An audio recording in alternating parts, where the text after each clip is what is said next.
Hey, have you ever made a joke that went like a little bit too far? Today on the show, we're talking about a very funny joke that spawned its own cottage industry. We're talking t-shirts, playlists, an entire satellite radio station. Grab some sunscreen and a cold one because we're talking about yacht rock. Let's go.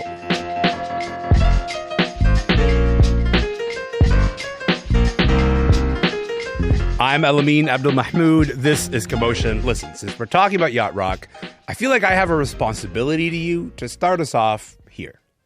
As she rises to her apology, anybody else would surely know. He's watching her go.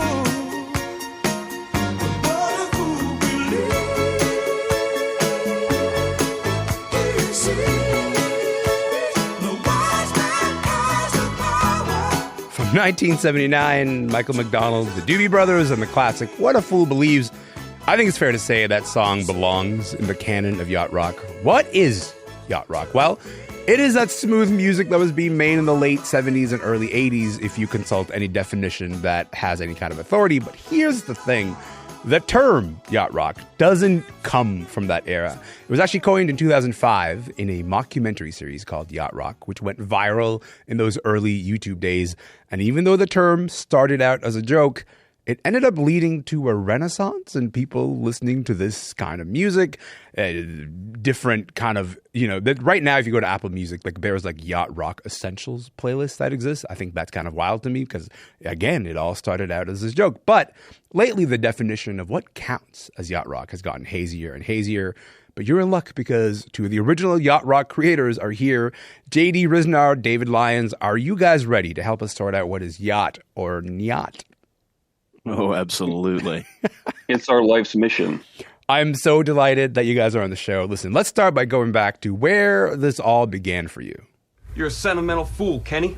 You think you can come right back here from long ago and recreate your friendship just by mustering a smile and telling some nostalgic tales?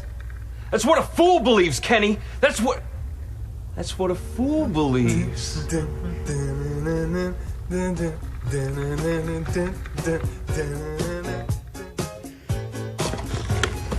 Jimmy, looks like you've inspired them to set sail on a voyage straight to the top of the charts.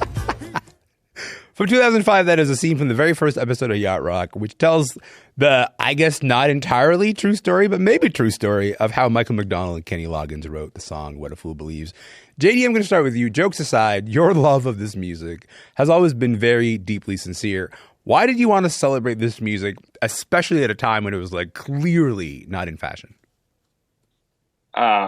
Well, we knew how excellent it was. We'd get together and we'd listen to these records and we'd obsess about the ones that Michael McDonald was singing background vocals on. And then we'd go, whoa, there's other musicians from other Toto's playing on Michael Jackson's Thriller. And it sounds similar to Toto music in a way. And it sounds similar to Steely Dan in a way. Something's going on here. This is called yacht rock music. Because people are on boats in some of the covers. So we were a part of this organization that were making short videos and called Channel 101, and we wanted to make something the audience would like. So we wanted to make something about something that we liked. So we made the series Yacht Rock, and we were like, what was it? What should it be? Let's actually play Kenny Loggins and Michael McDonald writing What a Fool Believes together. And should we do research? Nah, I think we got this. I would like to say the rest is history, but I'd really like to get into that history because to just give us a sense of the kind of immediate impact that Yacht Rock, the series, had, I want to play you this. So I'll ask you kindly to make your way. And what was left?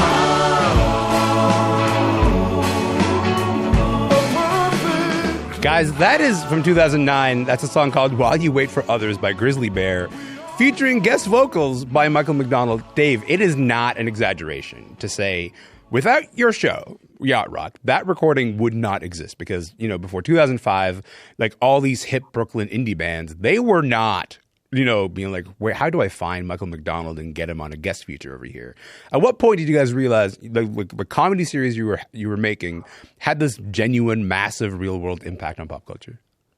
Well, it was remarkably popular right from the get-go. Within a couple months, we were in Spin Magazine and Wired Magazine, and then New Yorker put something out there, but not the New Yorker. It was one of them. But the artists started showing up. I think you said that was Grizzly Bear, also Thundercat.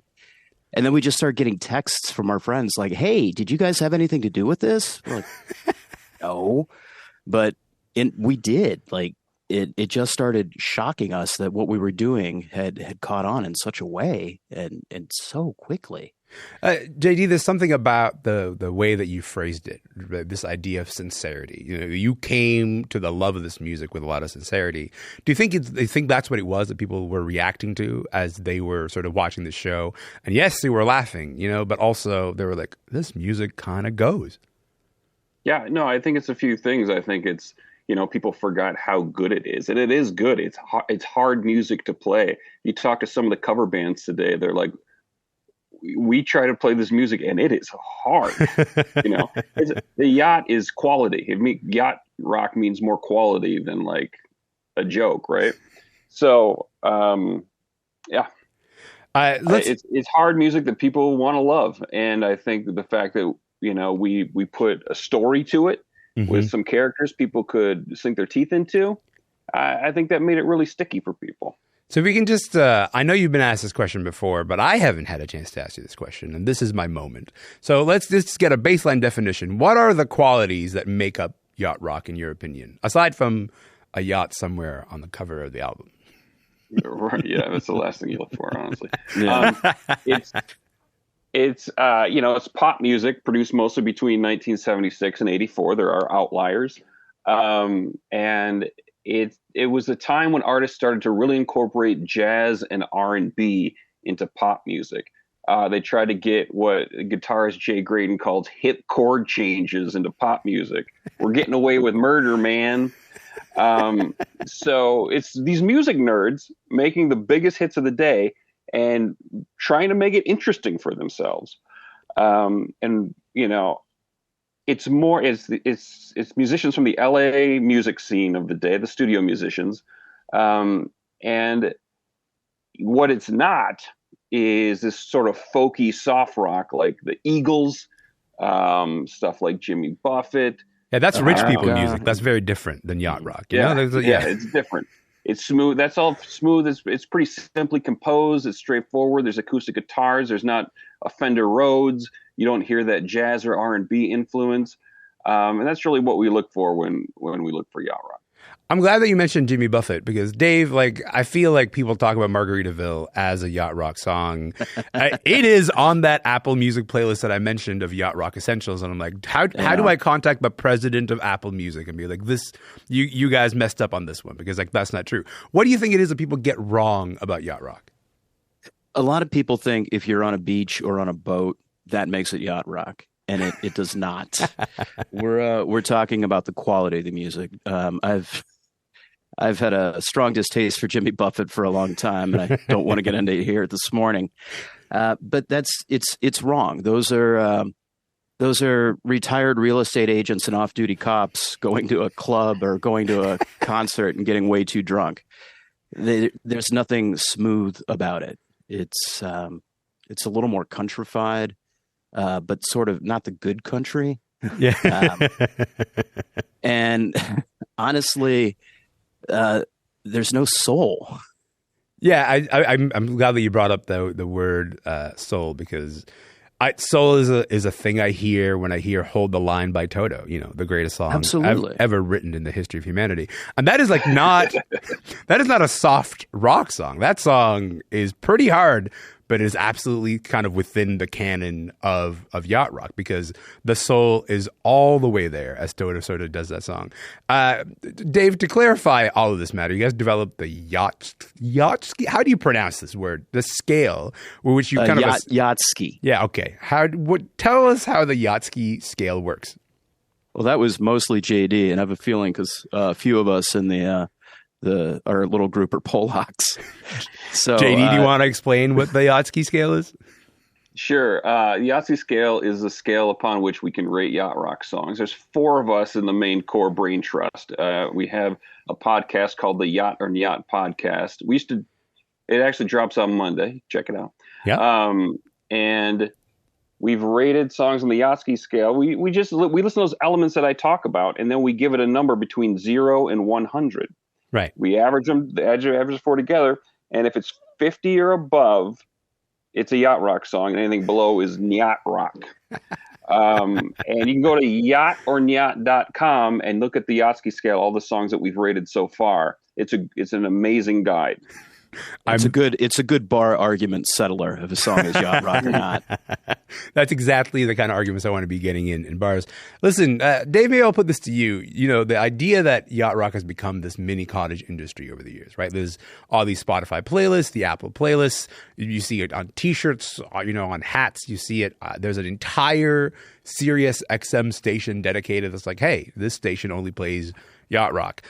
You got tribute bands like the Yacht Rock Review. How did it feel to see others take this concept and then just keep running with it?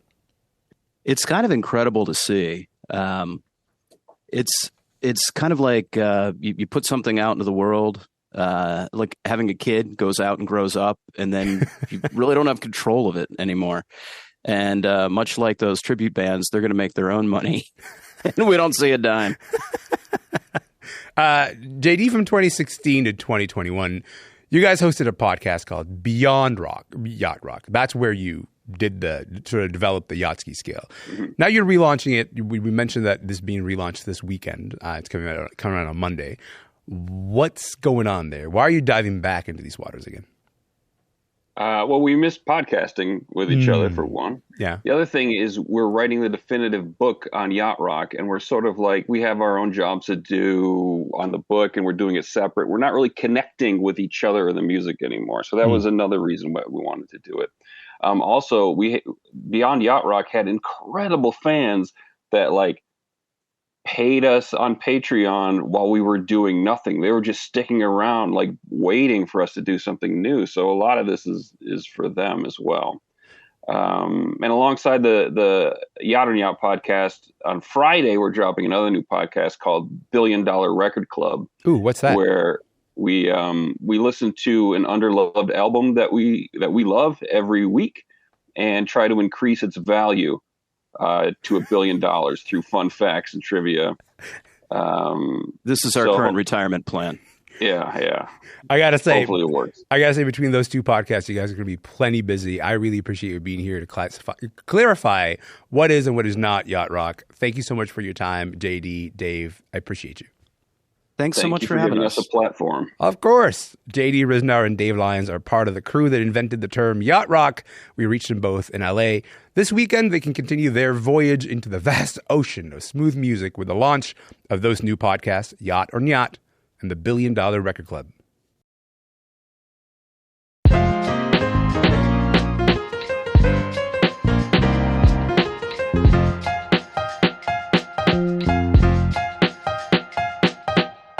My name is Elamin Abdelmahmoud, and this is Commotion. Can I just tell you about what is easily one of the best reality shows around? It recently wrapped up its third season. It is about a group of young women competing for a coveted spot in an elite organization and the lengths that they'll go to in order to get that organization's attention. But you're not going to find the show on any TV network or a streaming service. To watch it, you got to go to TikTok and then type in the words Bama Rush and start scrolling. Hey y'all, good morning. I hope you're having a great day, not just a good day. And today is day number 5 of the P&M's rushing for Bama Rush, but it's my day 12 because of work week. So I'm going to give you a quick little OTD. The shoes are from Revolve, the dress is Brooks and Branco, and then the earrings got them all a long time ago. I don't know, but That is just one of the thousands of videos flooding the Bama Rush hashtag on TikTok. It is part of an elaborate online world also known as Rush Talk. These are real videos of real women trying to gain membership into the top sororities at the University of Alabama during what is called Rush Week. So why are they going through all this trouble? And more importantly, why are we all watching this so compulsively? As we're gearing up for a new school year here in Canada, you know what? We thought this might be a good time to talk about this particular slice of student life that has resonated with a lot of people. So I had the chance to speak with the journalist and Bama Rush expert, my pal Anne Helen Peterson, and I started off by asking her why, of all things to look at on TikTok, why did Rush Talk blow up? I think that it is a performance of Southernness that people oftentimes are really interested in, right? Like even in the clip that we heard just now, that is from someone who is from, she called it a redneck accent. She's actually from Ohio, but it is that sort of Southern drawl that she's affecting, like that.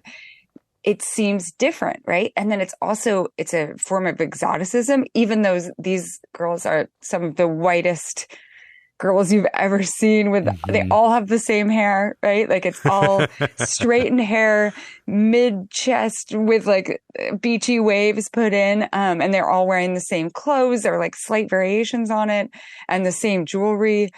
But it also, like, that performance of femininity can feel so foreign. And I think this was especially true 2 years ago when Rush Talk first got off the ground. Summer of 2021, most of us had not dressed up in any capacity for some time. Yes. Right? And so seeing this so vividly, and also it seems distant because, I mean, I think there's something different going on with high school women or kids who are watching Bama Rush Talk.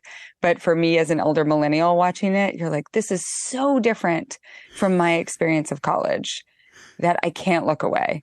Because essentially what we're watching, right, are people who are about to go to the University of Alabama. They just left high school. They're about to go to the university. And they are making their appeals, if you will, to be like, I would like to be accepted into this particular sorority. Like, that is generally what we're trying to watch here. Can you just briefly explain the kind of things we end up seeing on Rush Talk and like what some of those terms that we mentioned are? Like, what's a PNM? What's all of this about? Yeah, so to rewind even slightly more, we have to explain Rush just a little bit. Sororities and fraternities tried to expand into Canada. It happened for a little while. Yeah. And then it kind of, like, there was a big movement against it. And I think whatever. My university banned them. My university has banned sororities and fraternities a long time, like long before I went to university. And, you know, when I first started posting about Rush Talk, the number of Canadians in my DMs were like, what is happening? Yes. Like, this is like, I'm used to sometimes feeling like I don't understand something about American culture, but this is like next level.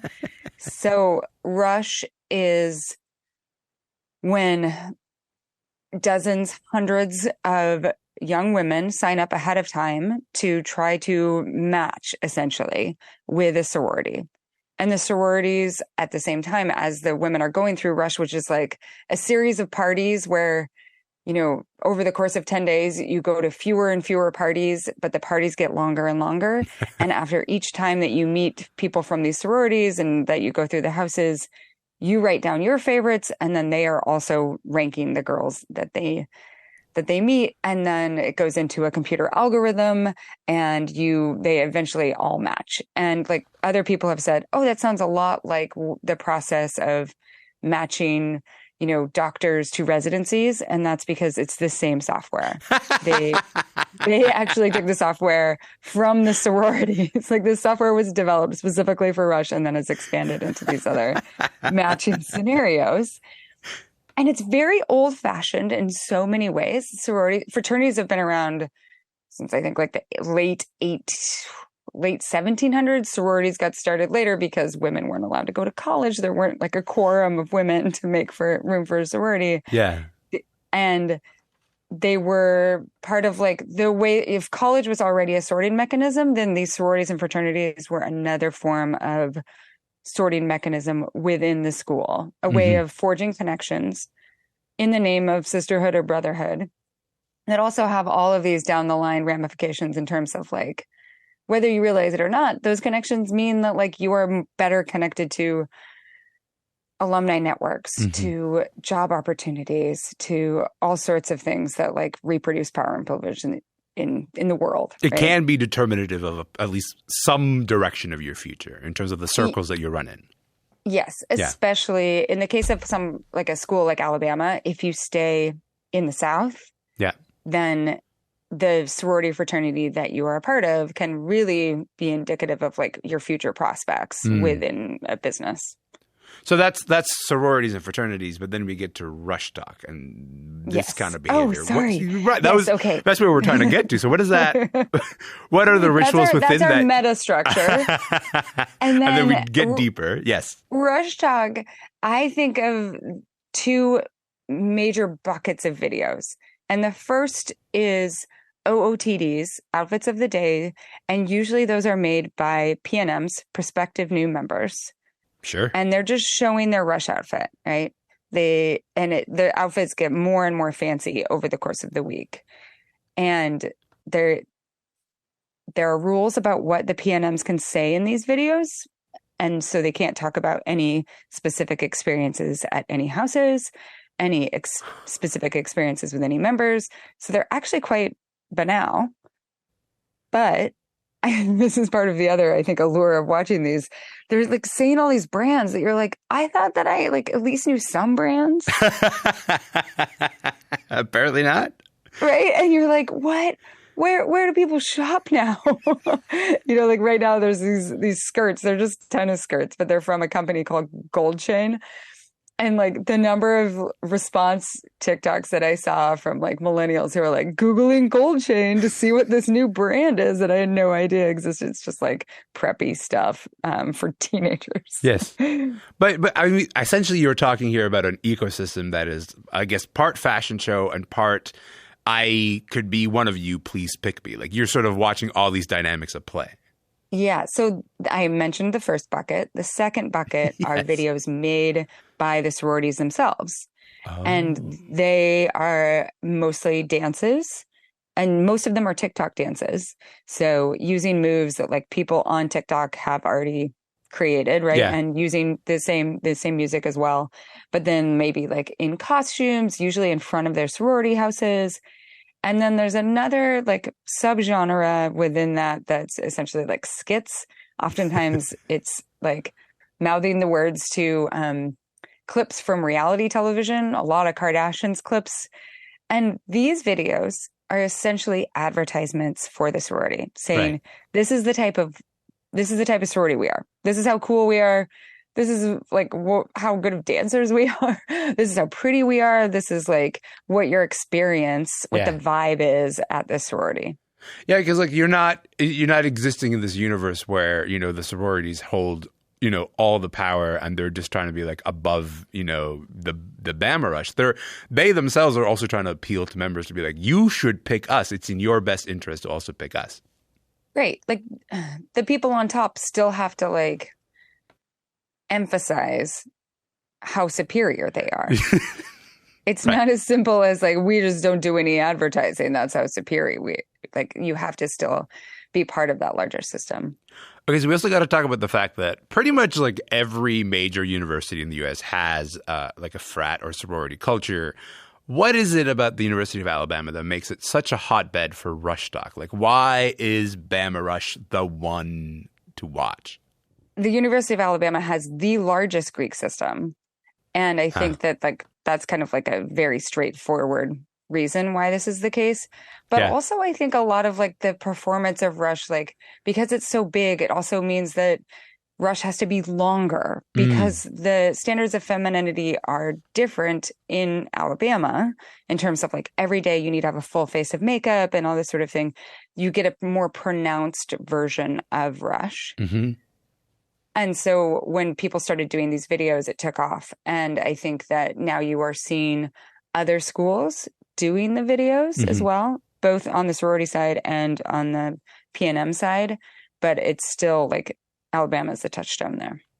So I'm sure like a lot of people are listening to this being like, look, it's 2023. We have social media. We have other ways to find people who are like-minded, people who are like us.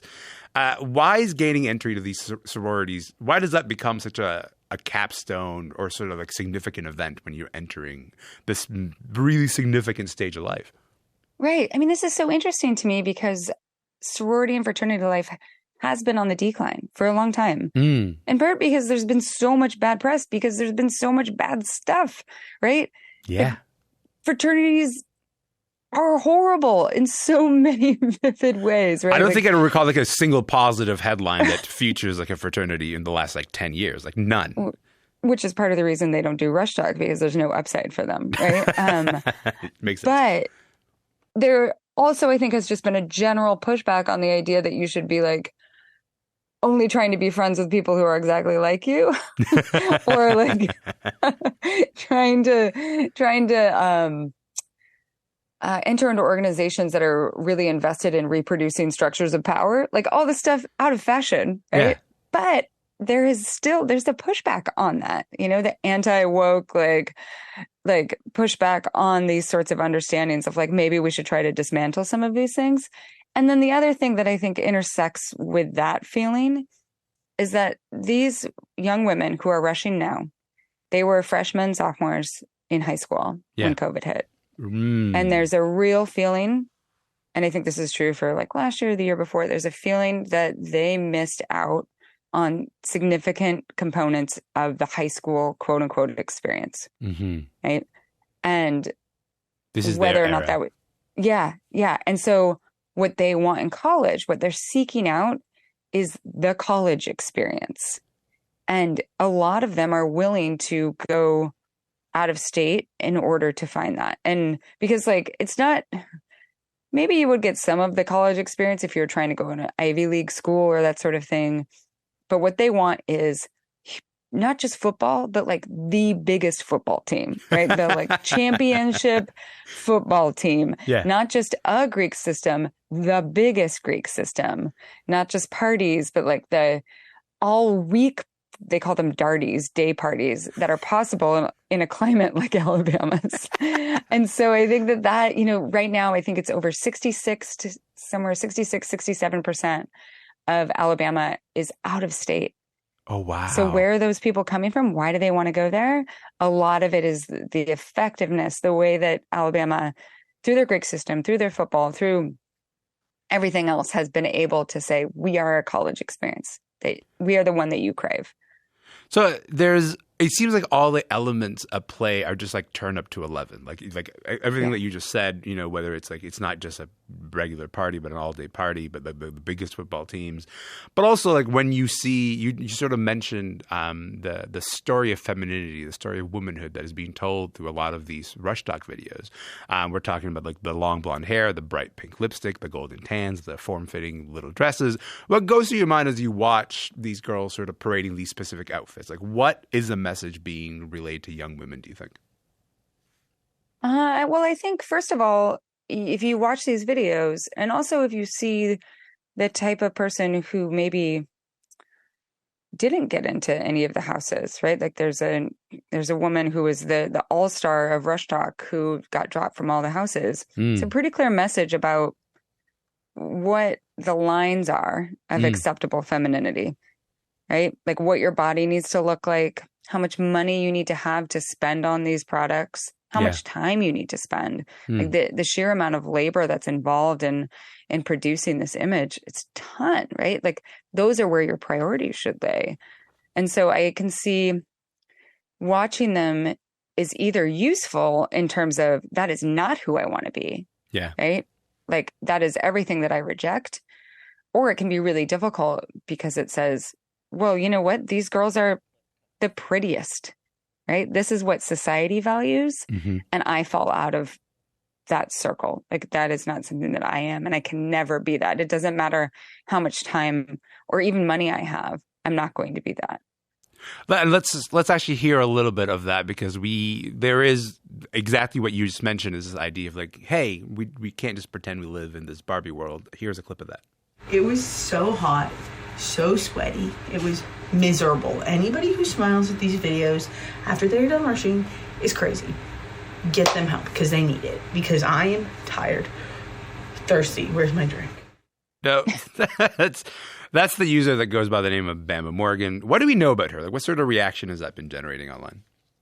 So Bama Morgan, she's the one that I was referencing earlier. She emerged very early on as like, oh, I love this girl. Like she was a fan favorite, the way that people talk about reality television, right?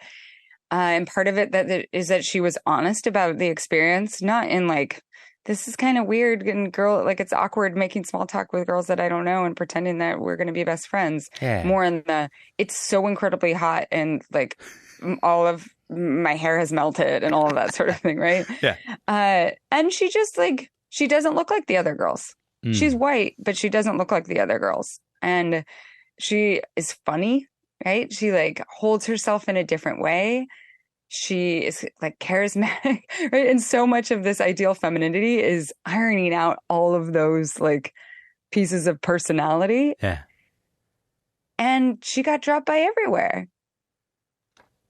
The notion that you do all that and it gets all that attention and you stand out in that way.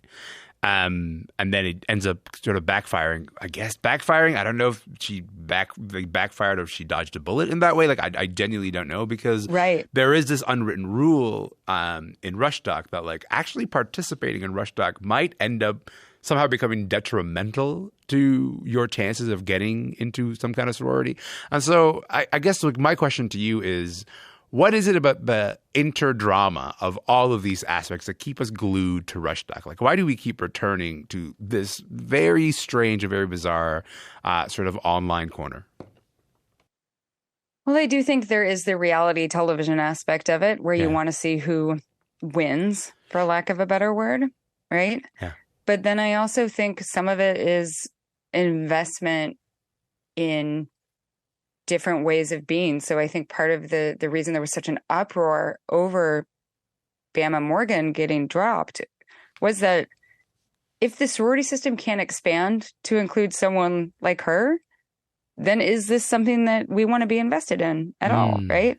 But that also, I think that like watching what happened with Bama Morgan also underlined that sorority life is exactly what people think it is, right? Yeah. There's been a lot of effort to try to say like sororities are so much more diverse now. They're more welcoming. They do different work than what you think they are. Like this isn't just about paying for your friends, blah, blah, blah.